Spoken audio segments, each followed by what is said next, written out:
ॐ सोमनाथाय नमः। ॐ मल्लिकार्जुनाय नमः। ॐ महाकालेश्वराय नमः।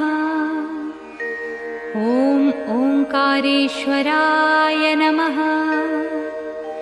ॐ वैद्यनाथाय नमः। ॐ भीमशंकराय नमः। ॐ रामेश्वराय नमः। ॐ नागेश्वराय नमः। ॐ विश्वेश्वराय नमः। ॐ त्र्यंबकेश्वराय नमः। ॐ केदारेश्वराय नमः। ॐ भुस्मेश्वराय नमः।